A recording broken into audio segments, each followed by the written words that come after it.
Amados hermanos, buenos días. Dios les bendiga.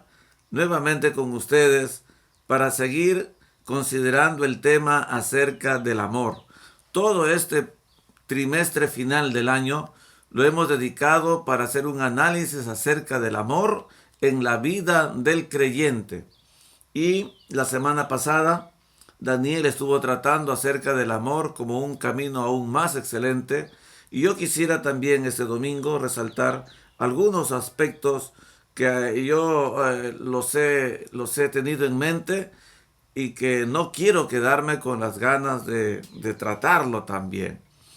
Este tema del amor lo hemos considerado a través del primer mandamiento, que es acerca del amor a Dios, nuestro Señor, amándolo, como dice la palabra, con todo el corazón, con toda la mente, con todas las fuerzas y con todo el alma. Después también hemos considerado el amor en Dios, quien no solamente tiene amor, sino dice la palabra del Señor que Dios es amor. Dios es amor. Y lo hemos visto en su capacidad de amarnos al punto de perdonarnos, amarnos al punto de restaurarnos, amarnos al punto de bendecirnos.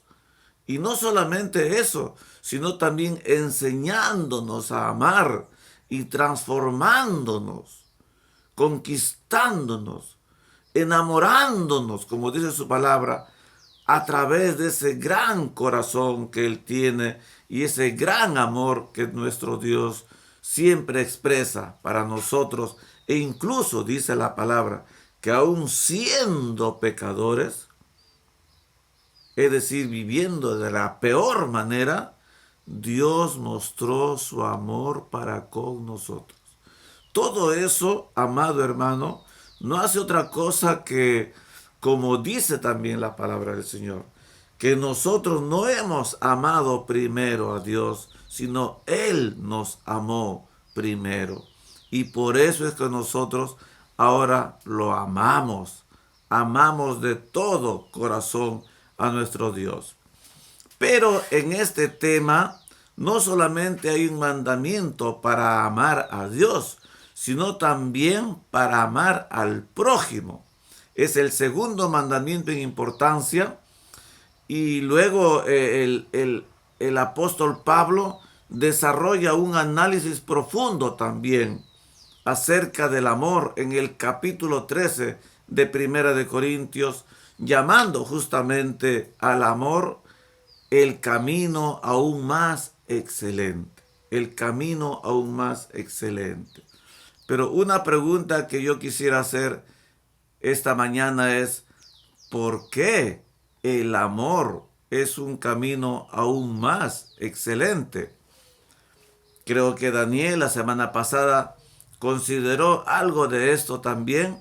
Y yo quisiera resaltar que el amor es un camino aún más excelente, justamente porque el apóstol Pablo lo comparaba con los dones espirituales. Y los dones espirituales, quiero decirles que son muy llamativos, llaman mucho la atención, llamativos para nuestros ojos. Es decir, los dones espirituales son vistosos, están a la vista, están allí para que nuestros ojos lo miren y muchas veces llaman demasiado nuestra atención. A veces nosotros calificamos a la gente por sus dones y creemos que una persona es grande por el don que ejerce. Pero el apóstol Pablo nos enseña que no debemos prestar tanta atención a los dones espirituales que un creyente tenga, que una persona tenga, sino debemos prestar atención a la forma que él tenga de expresar amor. El apóstol, como dijo mi querido Daniel, hizo una exposición magistral en el capítulo 13 de Primera de Corintios, mostrando las propiedades, los atributos que tiene el amor. Ahora, ¿por qué dije tenemos que decir que el amor es un camino aún más excelente? Creo yo que es un camino aún más excelente porque afecta directamente al ser del hombre. El amor tiene la cualidad de afectar directamente el ser del hombre, el ser del hombre. El amor es la mayor de las cualidades que un hombre puede tener en su vida. Por eso el apóstol Pablo está subrayando este camino como más excelente. Además, el amor es un atributo de Dios. Dios es amor. Ahora, yo quisiera en esta mañana también tratar acerca del amor, examinando nuevamente este capítulo 13 de Primera de Corintios, y también detenernos un poco más en los versos 1 al 3. Así que vamos a leer esta porción de Primera de Corintios 13 en los versos 1 al 3. Dice el apóstol de esta manera: si yo hablase lenguas humanas y angélicas y no tengo amor, vengo a ser como metal que resuena o címbalo que retiñe. Y si tuviese profecía y entendiese todos los misterios y toda ciencia, y si tuviese toda la fe, de tal manera que trasladase los montes, y no tengo amor, nada soy. Y si repartiese todos mis bienes para dar de comer a los pobres, y si entregase mi cuerpo para ser quemado, y no tengo amor, de nada me sirve, dice el apóstol Pablo. El amor aquí es considerado entonces como aquella fuerza que está trabajando en el hombre para formarlo. Para formarlo. El amor en nuestras vidas, creo que nosotros no le hemos dado la importancia que le corresponde. No le hemos dado el lugar que le corresponde en nuestra vida. No lo hemos atendido al amor como deberíamos haberlo atendido. El apóstol Pablo lo enfoca de tal manera que realmente es asombrosa la fuerza, la importancia que debe tener el amor en nuestra vida, o yo diría que tiene. Ahora, si tiene y no lo atendemos, el hombre, cuando él no atiende correctamente al amor en su real importancia para la vida, el hombre se distorsiona, el hombre se deforma. El hombre no alcanza los niveles que Dios ha puesto para él en la vida. Pero en cambio, cuando un hombre atiende correctamente la importancia del amor en su vida, entonces ese hombre realmente llega a formarse, realmente llega a alcanzar los altos niveles que Dios quiere que alcance en su vida. ¿Por qué digo todo esto? Porque miren, el apóstol Pablo usa tres expresiones que son totalmente contundentes. Contundentes. Son expresiones que dicen a dónde llega la fuerza del amor en una persona. Él dice, en el verso 1. Si yo hablase lenguas humanas y angélicas y no tengo amor, es decir, si una persona, un cristiano, un creyente, que ha logrado quizás un nivel espiritual alto, altísimo, de poder incluso hablar lenguas humanas y angelicales, es decir, es el lenguaje de los ángeles, es decir, un hombre que ha logrado tener una profundidad espiritual muy alta. Pero este hombre descuidó el cultivar el amor en su vida. ¿A qué ha llegado? Ha llegado a ser solamente ruido. Ha llegado solamente a ser un metal que resuena. Ruido. Llamativo quizás, pero solamente retiñe. Y esa persona no significa nada. Dice el apóstol, y no tengo amor, vengo a ser. Y cuando el apóstol dice vengo a ser, está definiéndose. Está definiéndose. Es decir, está calificándose en la totalidad, en la integridad de su ser. La ausencia de amor lo está calificando. Lo está calificando.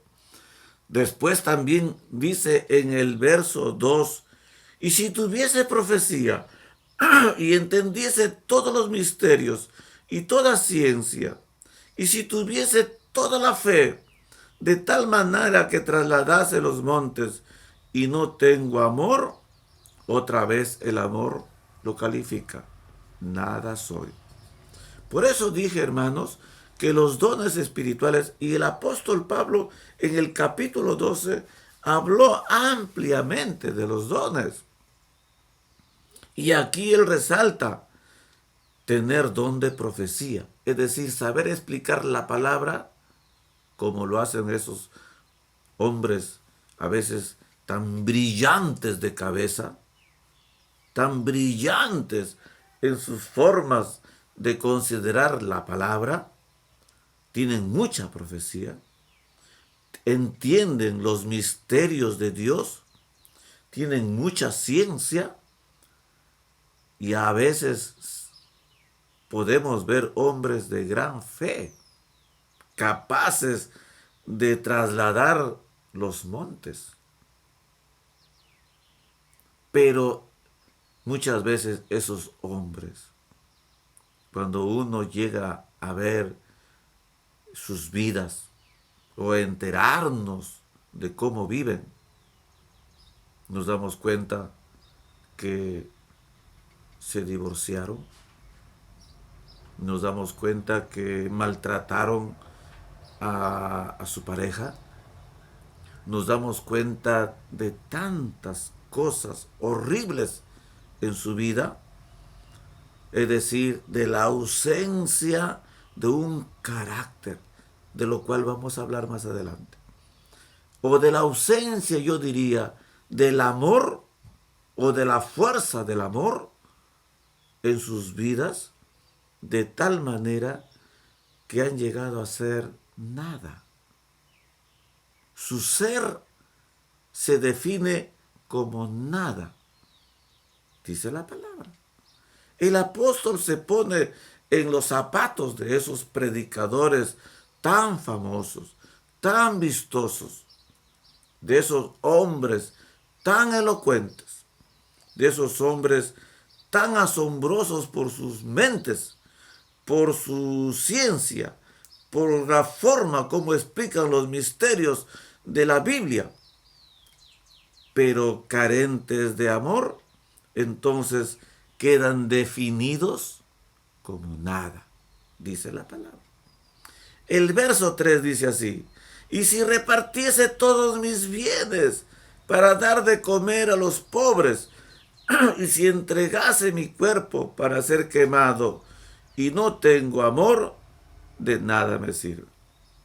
Me gustó la forma como Daniel la semana pasada enfocó esto y dijo que esto estaba dirigido a veces a las prácticas religiosas que solemos tener, como por ejemplo dar de comer a los pobres, hacer dádivas. Quizás en esta Navidad muchos están siendo movidos a la compasión y seguramente van a destinar parte de su presupuesto para donar cosas. Pero quizás la motivación que los lleva a hacer eso no sea la correcta. Quizás puede ser solamente una muestra religiosa de la piedad o de la fe. Están dando de comer a los pobres. Quizás otro puede llegar al nivel de entregar su cuerpo para ser destruido en sacrificio. Pero si lo que hace no está realmente, correctamente movido por un amor genuino, y ahí tiene que venir a nuestra mente lo que hizo el Señor Jesús por nosotros. Él es el ejemplo perfecto de amor. Entonces, si nosotros comparamos todo acto religioso que nosotros hagamos, y si no es movido, llevado por el amor genuino, el apóstol Pablo dice: de nada sirve, de nada me sirve. Es decir, no llega a afectar en nada la esencia del ser del hombre. No llega a afectarnos. Sencillamente quizás lo estamos haciendo por calmar nuestra conciencia, por querer sentirnos bien, por querer quedar bien incluso, o porque la gente no diga nada en contra de nosotros, quizás para no quedar como insensibles en lo social.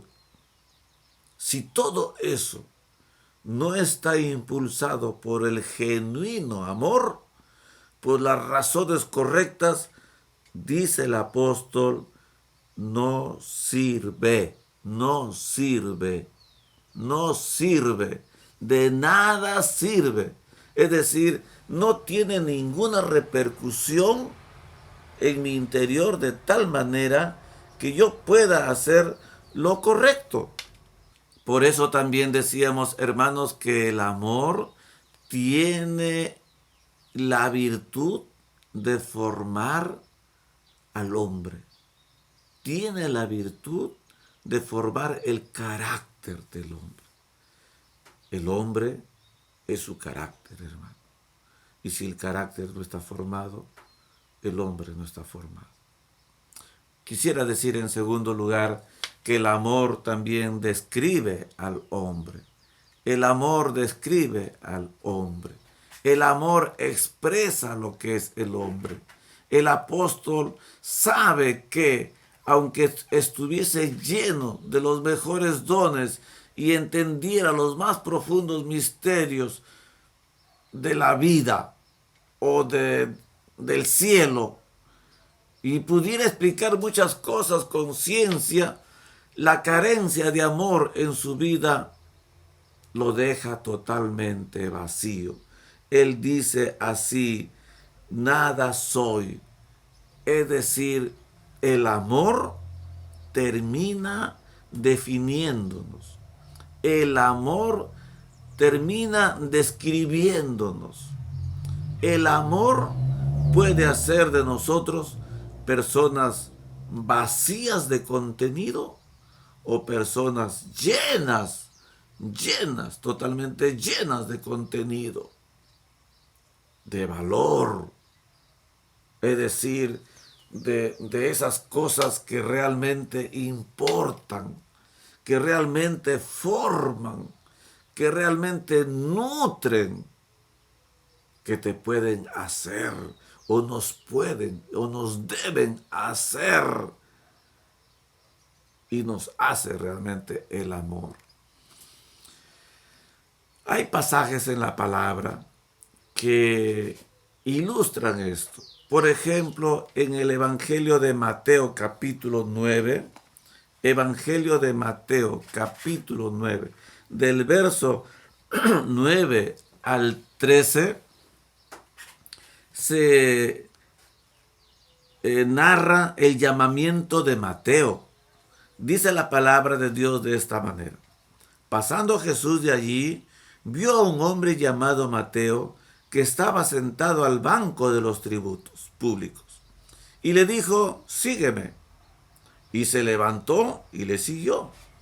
Y aconteció que estando él sentado a la mesa en la casa, he aquí que muchos publicanos y pecadores que habían venido se sentaron juntamente a la mesa con Jesús y sus discípulos. Cuando vieron esto, los fariseos dijeron a los discípulos, ¿por qué come vuestro maestro con los publicanos y pecadores?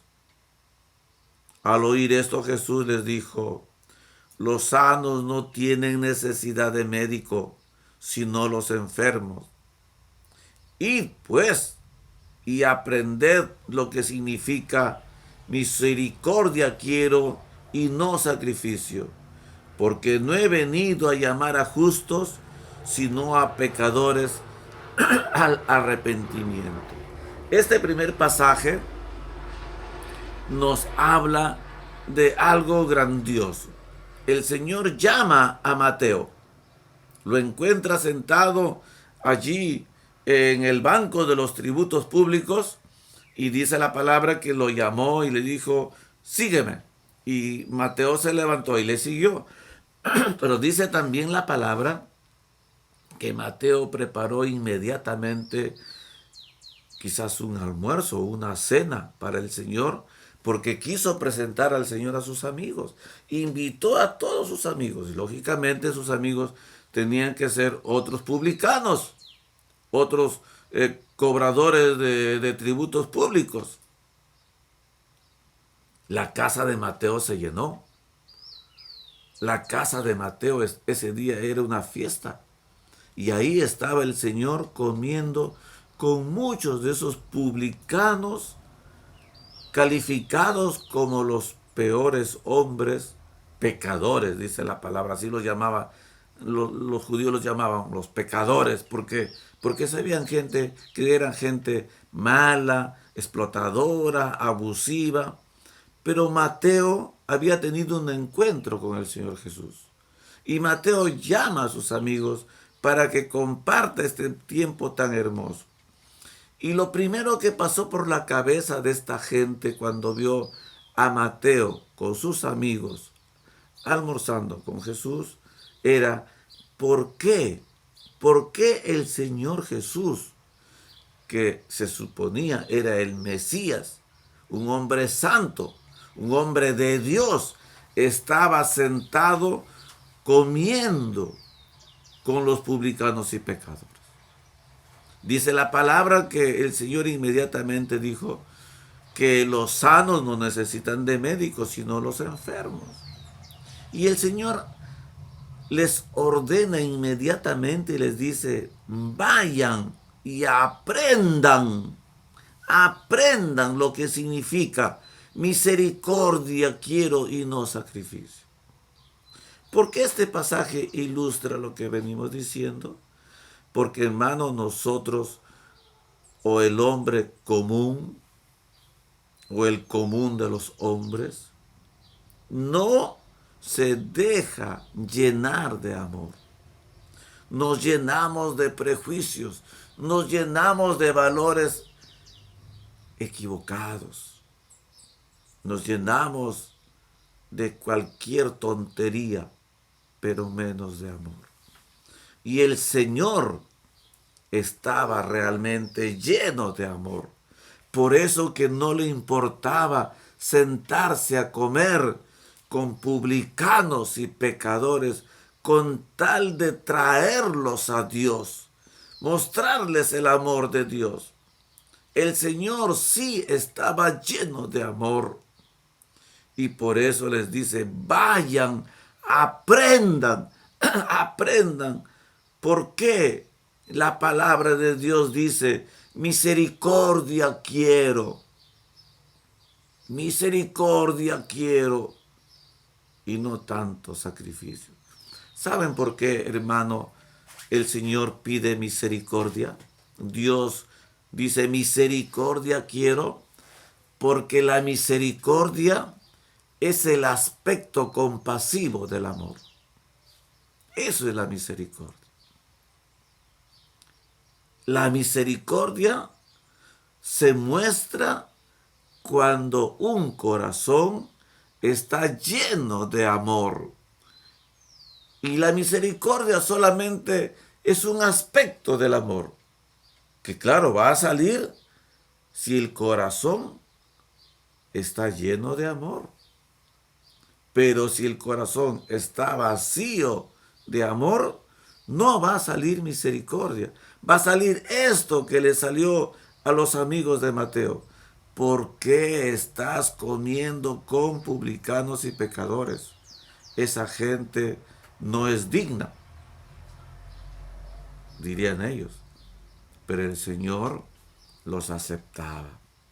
El Señor estaba con ellos. ¿Por qué?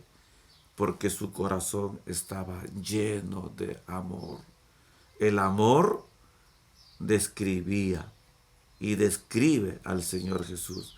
El amor lo define a Él. El amor lo califica al Señor. Cuánto quisiéramos también, hermanos queridos, que el amor nos defina, que el amor nos califique, que el amor nos describa, que la gente pueda saber que nosotros tenemos amor en nuestro corazón para la gente, para la gente. Hay otro pasaje también que ilustra esto y está también en el Evangelio de Mateo capítulo 23 y también en el verso 23.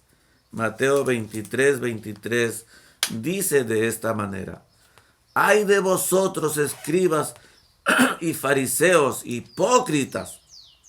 Porque diezmáis la menta y el eneldo y el comino, y dejáis lo más importante de la ley, la justicia, la misericordia y la fe. Esto era necesario hacer sin dejar de hacer aquello. Este es el pasaje en que el Señor Jesús acusa a escribas y fariseos. ¿Por qué? Porque estos escribas y fariseos estaban llenos de religiosidad.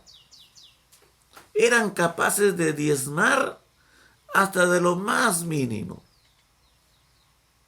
Pero cuando se trataba de demostrar amor a la gente, estaban totalmente vacíos. Se habían olvidado de la justicia, la misericordia y la fe. Por eso uso este pasaje para decir, hermano, cuán importante es tener amor en nuestra vida. No te llenes de religiosidad.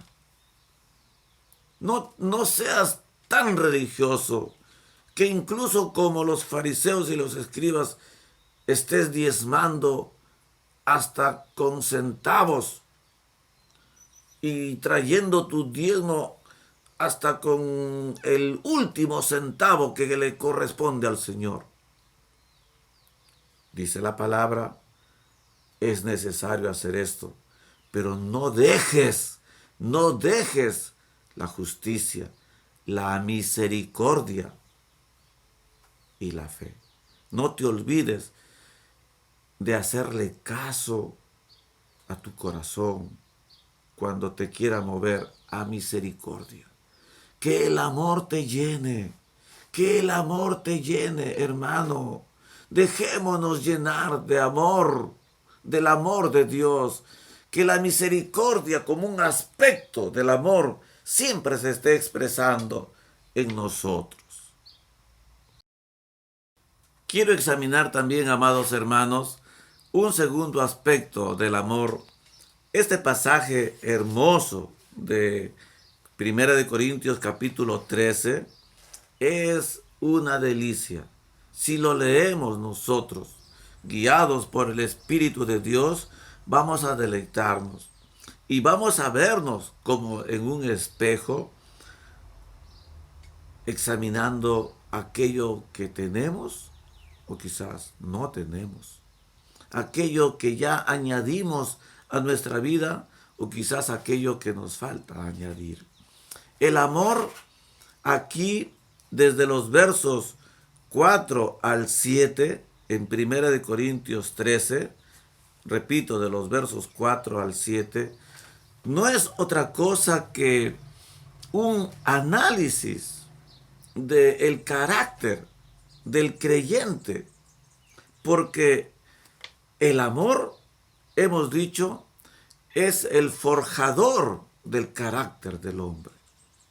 El amor es esa fuerza interna que Dios nos ha dado como una gran bendición para que forje nuestro ser, para que forme nuestro carácter, para que seamos lo que Dios quiere que seamos, para que no nos quedemos como personas vacías.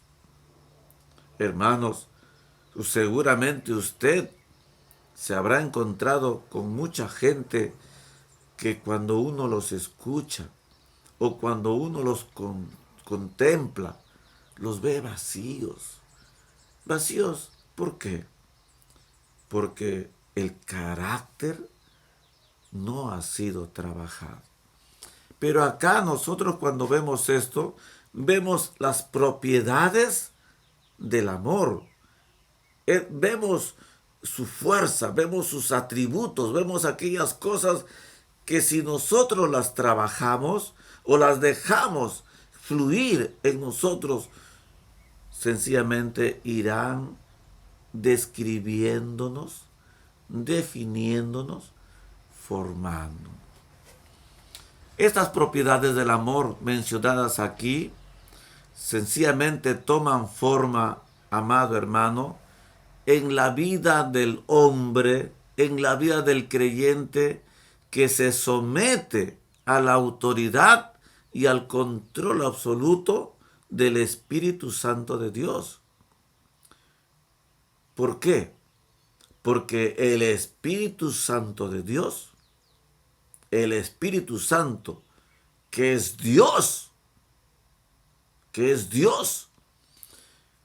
entonces cuando, y dice la palabra, que Dios es amor, así dice la palabra, Dios es amor, entonces cuando Dios está metido en nuestra vida, cuando Dios no solamente es una religión, cuando Dios realmente está impregnándonos, llenándonos con su Santo Espíritu, va a fluir en forma de amor.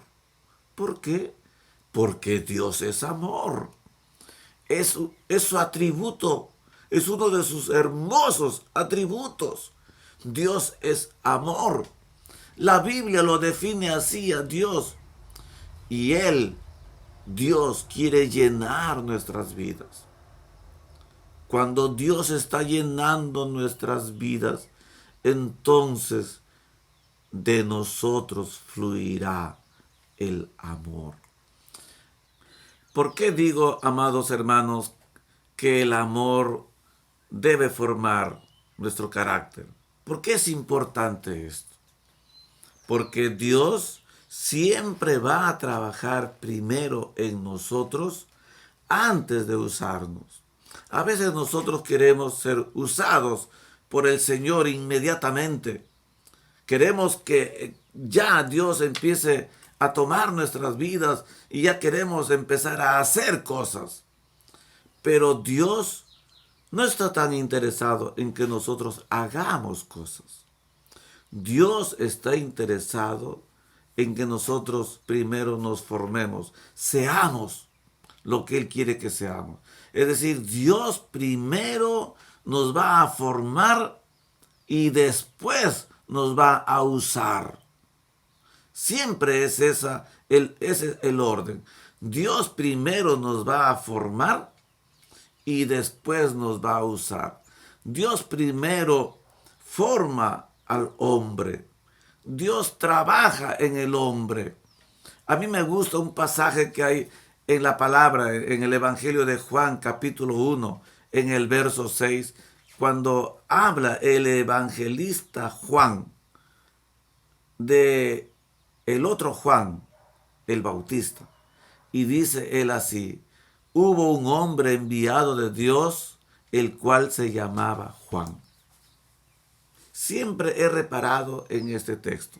Capítulo 1 del Evangelio de Juan, verso 6. Dice así: hubo un hombre enviado de Dios, el cual se llamaba Juan. Y a mí cuando examino estas palabras, me llama la atención que Dios primero, o en la palabra diga primero, hubo un hombre. ¿Por qué? Porque este hombre, Juan el Bautista, fue formado por Dios. Y la palabra dice, hubo un hombre. No lo está definiendo como un hombre por su género. De hecho, que su género era el masculino.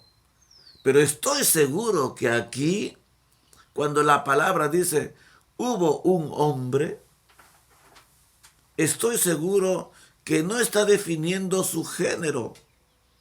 Está hablando de la calidad de ser que Dios estaba tomando. Este hombre después fue enviado de Dios, usado por el Señor. Y este hombre después se identifica con su nombre, Juan. El orden es correcto. Cuando Dios trabaja en un hombre, lo forma, después lo envía y solamente después se identifica Juan.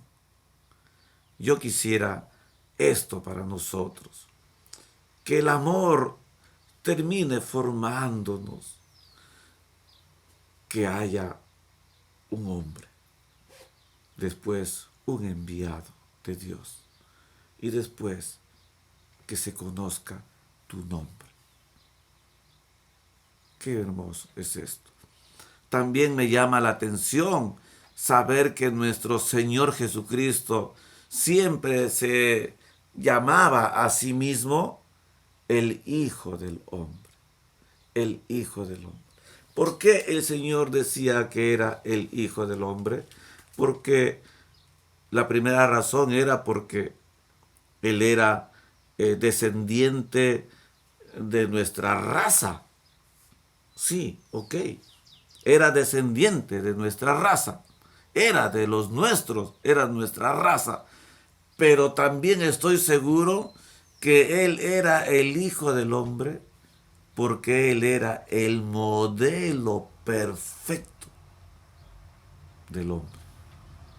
El modelo perfecto. Él era el Hijo del Hombre. Un hombre a cabalidad.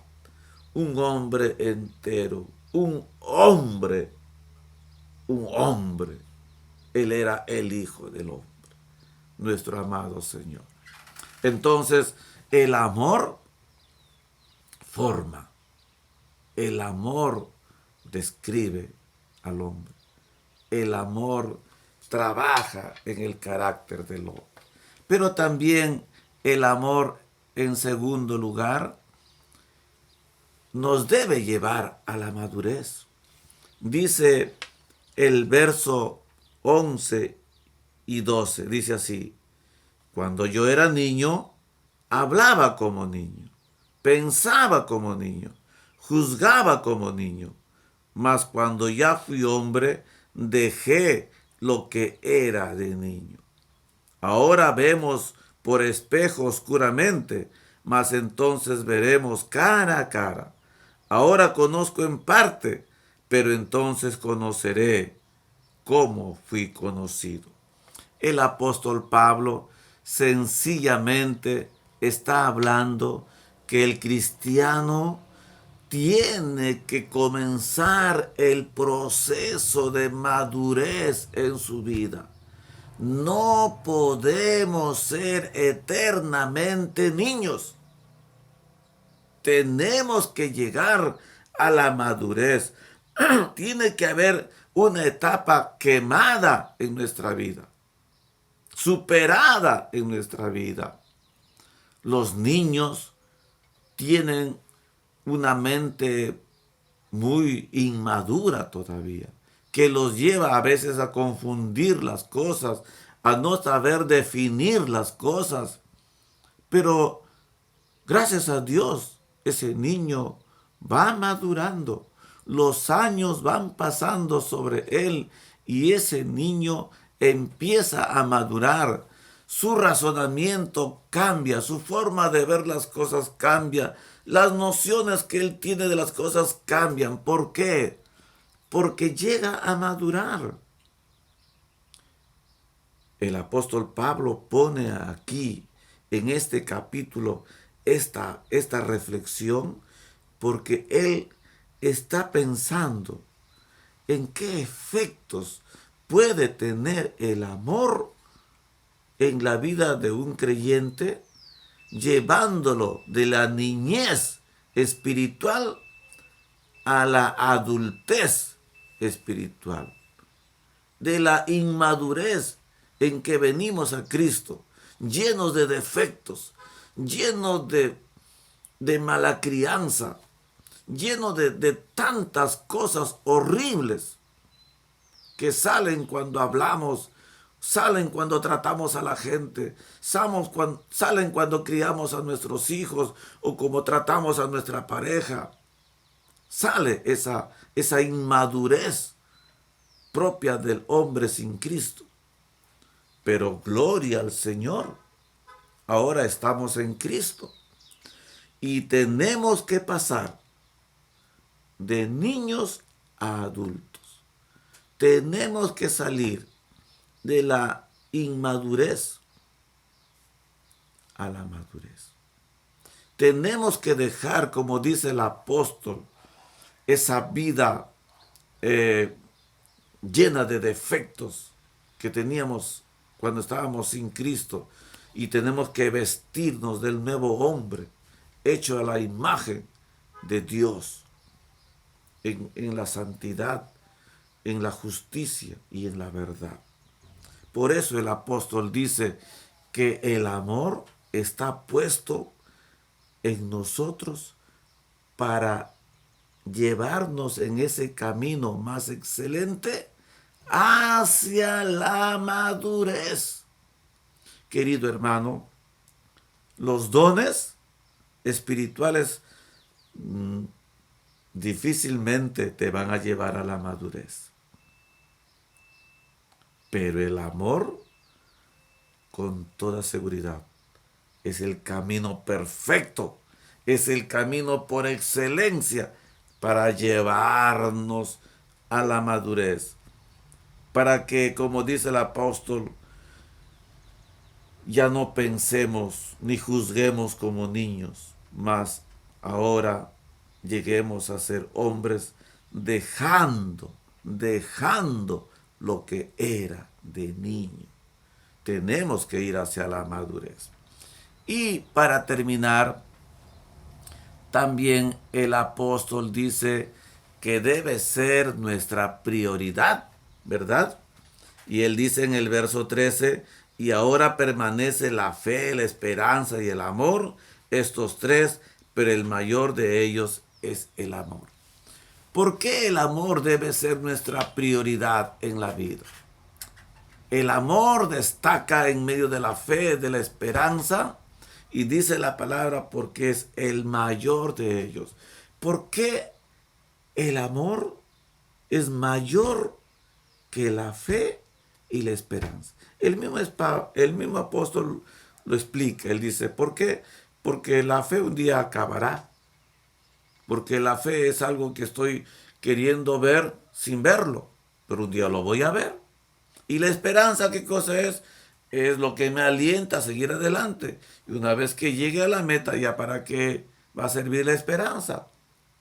Por eso él dice que la fe y la esperanza van a terminar, pero el amor nunca dejará de ser. ¿Por qué? ¿Por qué el amor nunca dejará de ser?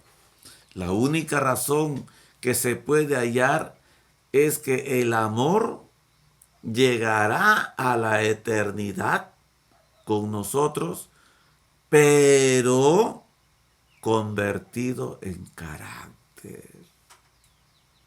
El amor nunca dejará de ser porque el amor se habrá convertido en nosotros en carácter, es decir, presentará nuestra vida delante de Dios. No porque yo delante de Dios diré, bueno, trabajé en esto, sino que Dios, porque Dios es amor, estuvo trabajando en mí. Y llegará a la eternidad convertido en ese hermoso carácter que Dios siempre quiso formar. El sufrido y benigno amor habrá hecho un hombre verdadero, carente de envidia, de jactancia y de vanidad. Ese hombre impulsado por el genuino amor, ese amor que nunca dejó de ser, que nunca buscó lo suyo, ahora está hecho a la imagen y semejanza de Cristo Jesús, de Cristo Jesús. Amado hermano, que esta palabra haya nutrido tu vida, que esta palabra realmente te mueva ahora, nos mueva a todos a amar, a darle su lugar al amor en nuestra vida. No te olvides, es el camino más excelente. Que Dios te bendiga.